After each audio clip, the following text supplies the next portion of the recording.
Hello everyone, welcome back to my channel English with Shivay classes.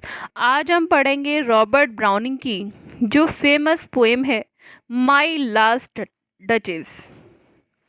My last duchess ये आपके BA के syllabus में लगी हुई है सेकंड सेमेस्टर के, और आपके जितने भी अदर्स एग्जाम हैं उनमें भी हेल्पफुल है। माय लास्ट डचेस जिसको लिखा गया था 1842 में। इसमें 56 लाइन हैं जो डिवाइडेड हैं कपलेट्स में। राइमिंग स्कीम है इसकी AABBCCDD। ये एक ड्रामेटिक मोनोलॉग है जिसके लिए रॉबर्ट ब्राउनिंग बहुत ही ज़्यादा फेमस थे। इसकी थीम है objectification of women, control and manipulation and social status इसकी मेन थीम है। इस पोएम को स्टार्ट करने से पहले रॉबर्ट ब्राउनिंग के बारे में कुछ की फैक्ट्स को देख लेते हैं। इनका जन्म हुआ था 7 मई 1812 को। डेथ हुई थी इनकी 12 दिसंबर 1889 को। ये एक विक्टोरियन पोइट हैं। शादी की थी इन्होंने एलिजाबेथ बैरेट से। इनको कंसीडर्ड किया जाता है as the master of dramatic monologue. इनके फेमस वर्क हैं pied piper of Hamelin, man and women, the ring and the book इनके फेमस वर्क हैं। चलिए बिना टाइम वेस्ट करे हुए पोएम को स्टार्ट करते हैं। इसमें स्पीकर है ड्यूक ऑफ फेरेरा और लिसनर है एक राजा का भेजा हुआ मैसेंजर। इस पूरी पोएम में जो ड्यूक ऑफ फेरेरा है वो एक ही बात बोली है कि औरत सिर्फ एक ऑब्जेक्ट की तरह होती है जिसे हमेशा दबा कर रखना चाहिए और उसका जैसे चाहे उसका वैसे यूज करना चाहिए। तो चलिए पोएम को स्टार्ट करते हैं। ड्यूक ऑफ फेरेरा बोलते हैं that is my last touches painting on the wall. ये मेरी लास्ट टचेस की पेंटिंग है जो इस वॉल पर है। Looking as if she were alive. देखो ऐसा लगता है जैसे ये जिंदा हो। आई कॉल मैं तो कहूँगा वॉट पीस अ वंडर। क्या लवली पीस है आर्ट का। नाउ फ्रा पेंडोल्फ हैंड वर्क बिजली ए डे। फ्रा पेंडोल्फ जो कि पेंटर का नाम है जिसने ये पेंटिंग बनाई थी। फ्रा पेंडोल्फ ने अपने हाथों से इस पेंटिंग को बनाने में पूरा 1 दिन लगा दिया था। एंड देयर सी स्टैंड और देखो ऐसा लगता है जैसे वो बिल्कुल साक्षात खड़ी हो।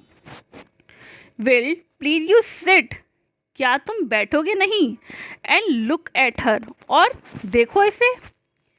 आई सेड मैं कहूँगा फ्रा पेंडोल्फ बाई डिजाइन। फ्रा पेंडोल्फ ने इसको बनाया था। यहाँ वो फ्रा पेंडोल्फ का नाम बार बार इसीलिए ले रहा है, वो बताना चाहता है कि इस पेंटिंग को फ्रा पेंडोल्फ ने बनाया था क्योंकि फ्रा पेंडोल्फ एक ऐसा पेंटर था जिसके दिल में औरतों के लिए कोई मैल नहीं था। वो एक पवित्र इंसान था। इसीलिए वो बार बार स्ट्रेंजर को ये बोलकर बता रहा है कि इसे फ्रा पेंडोल्फ ने बनाया था।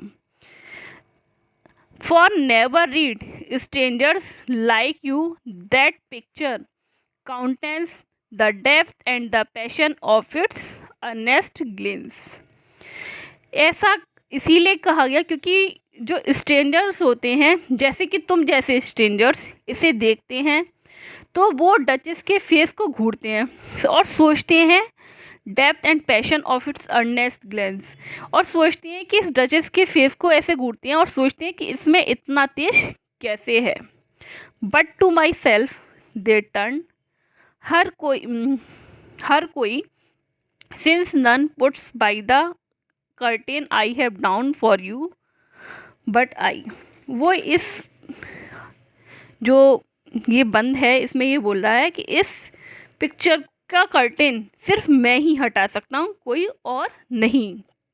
And seems as if they ask me, हर कोई इस पेंटिंग को देखकर मुझसे ये पूछने की कोशिश करता है ये पूछने की कोशिश करता है। इफ दे डर्स, अगर उसमें हिम्मत है तो, कि how such a glance come there so not the first, कि डचेस के फेस पर ऐसे एक्सप्रेशन कैसे आए। नॉट द फर्स्ट, तुम ऐसे पहले स्ट्रेंजर नहीं हो जो मुझसे ये क्वेश्चन पुटअप कर रहे हो कि इस डचेस के फेस पर इतना तेज कैसे आया। यू नॉट टर्न, तुम ऐसे पहले नहीं हो। आस्क दस, ऐसा पूछने वाले पहले नहीं हो। Sir, it was not her husband presence, sir ऐसा नहीं है कि उसके हस्बैंड की प्रेजेंस की वजह से उसके चेहरे पर ऐसा तेज था।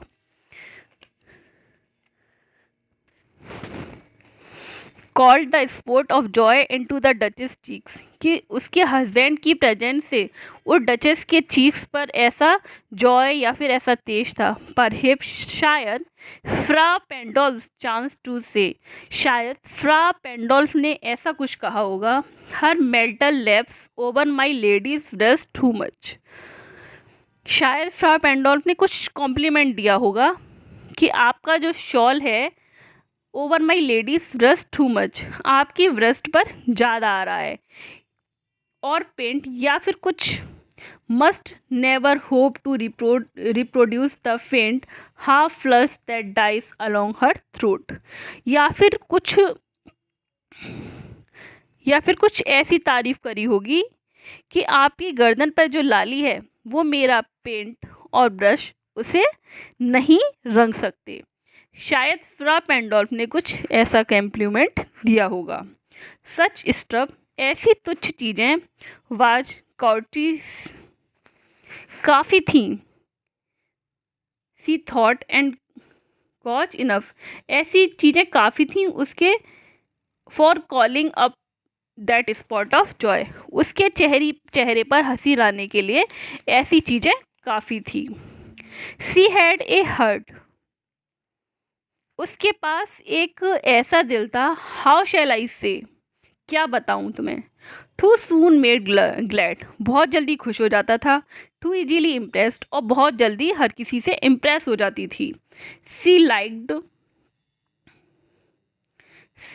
What ever see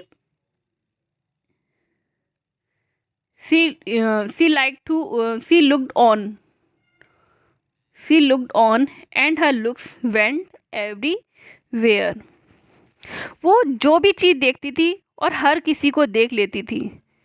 looks went everywhere, जो कोई भी उसके रास्ते में जाए। Sir, it was all one, sir उसे हर चीज़ बराबर लगती थी। My favour at the breast, sir उसे हर चीज़ बराबर अच्छी लगती थी, चाहे मेरा दिया हुआ हीरो का हार।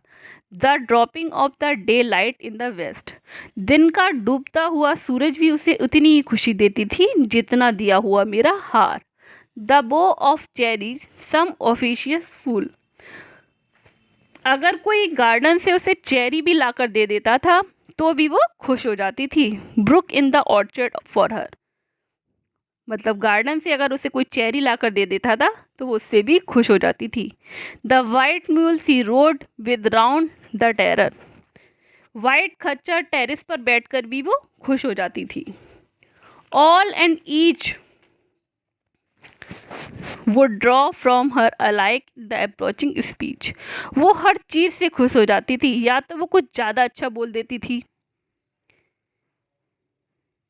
और blush at least she thanked man, या सेम सी स्माइल देती थी। सी थैंक्ड मैन, वो हर किसी को थैंक्ड बोलती थी। गुड, मुझे अच्छा लगता था, बट थैंक सम हाउ, लेकिन सबको थैंक्ड बोलती थी।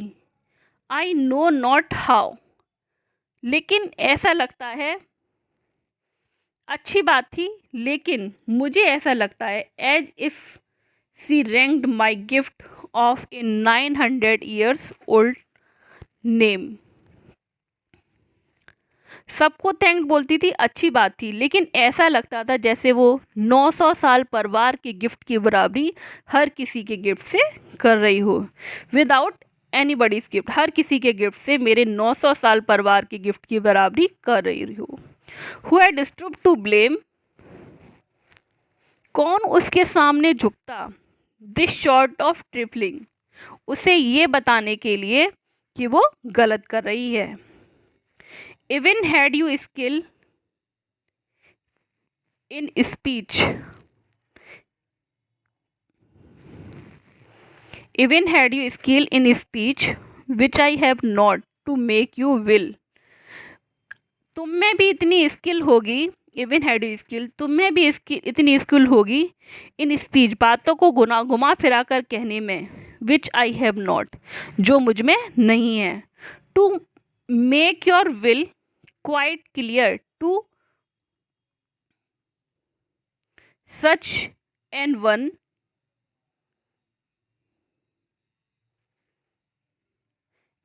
एंड से जस्ट दिस, कि मैं उससे कह सकूं कि तुम जो कर रही हो वो गलत कर रही हो, हियर यू मिस, कि वो गलत कर रही है, कि वो यहाँ जो कुछ भी कर रही है वो गलत कर रही है, और देयर एक्सीड द मार्क, मुझे बुरा लगता था, and if she let herself be lesson so, कि she herself be lesson so, कि वो यहाँ पर अपनी हद से बाहर जा रही है। Not plainly set her wits to your forces and made excuse, और हो सकता है कि वो अपने आप को समझा लेती बिना किसी एक्सक्यूज़ के, even then would be some stopping, यदि मैं उसको समझाता तो वो अपने आप को रोक लेती, and I choose never to stop, और मेरा ऐसा बोलना हो सकता है जैसे उसके सामने झुकना हो। ओ सर, मैंने सोचा नेवर टू स्टॉप, कि मैं कभी झुकूंगा नहीं। ओ सर, सी स्माइल्ड, जब भी मैं उसके सामने जाता, नो डाउट, बिना डाउट कि वो स्माइल करती, वेन एवर आई पास्ट, जब कभी भी मैं उसके सामने जाता, but who passed without much the same smile, वो उसकी स्माइल हमेशा, लेकिन कोई दूसरा भी उसके सामने गुजरता तो वो सेम ही स्माइल करती थी। This crew I have commands, but who passed without much the same smile, जो कोई भी उसके पास से गुजरता सेम ही स्माइल देती थी। दिस क्रू, ये सब बढ़ता गया, आई हैव कमांड, मैंने सिपाहियों को ऑर्डर दिया, then all the smile stop together, और उसकी सारी स्माइल एक साथ रुक गई, शायद उसने सिपाहियों से कह के उसको मरवा दिया। देयर सी स्टैंड, और यहाँ वो खड़ी है, एज इफ अलाइव, जैसे वो जिंदा हो।